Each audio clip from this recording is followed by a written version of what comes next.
Alchemy is a creation-centered spiritual pursuit.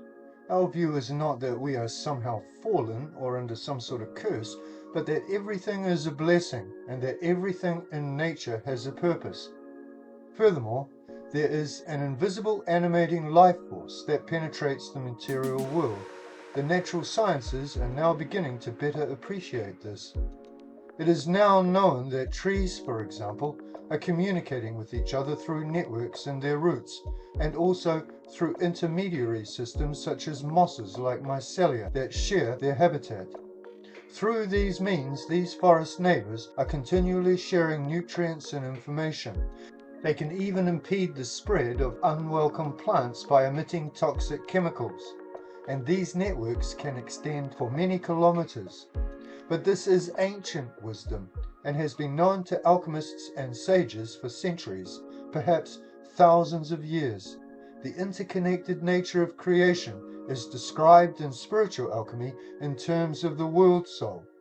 The reality of the world soul is also attested in our modern language, which still contains vestiges of this concept. The word enthusiasm, for example, has its root in the Greek word theos, or God, and literally means to be enthused with divine energy. The English words inspiration and intuition have a similar meaning. The words music and amuse come from the Greek muse, which was a tutelary spirit, as was the jinn, from whence our word genius. Gnome comes from the Greek word nome, and first meant a divine hint. Its academic definition today is aphorism. This concept of the world soul is expressed in this illustration, which is called Universal Man. It is an illumination from the 12th century Book of Divine Works by the Rhineland mystic, visionary, and alchemist Hildegard von Bingen. In Hildegard's painting, we see that the microcosm of the individual is a reflection of the macrocosm of the universe. The occult axiom, as above, so below, is a paraphrase of this same principle. This second illustration is the more well-known Universal Man, or Vitruvian Man, by Leonardo da Vinci, who was also an alchemist. We can see that, again, the correspondence between the sacred and the profane is represented by sacred geometry.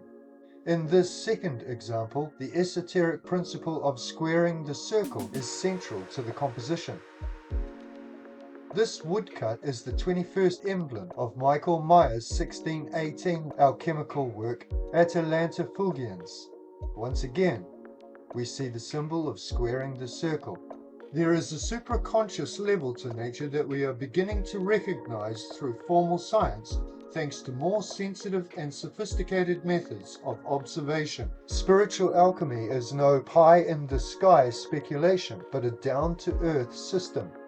The concept of the magic garden is one of the many practical elements that demonstrate how some of this knowledge can help us in practical ways in our day-to-day life.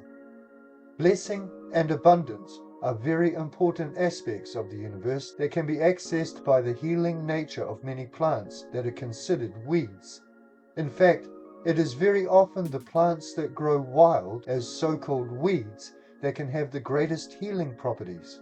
Stinging nettles, for example, are full of nutrients and are a proven remedy for rheumatoid arthritis.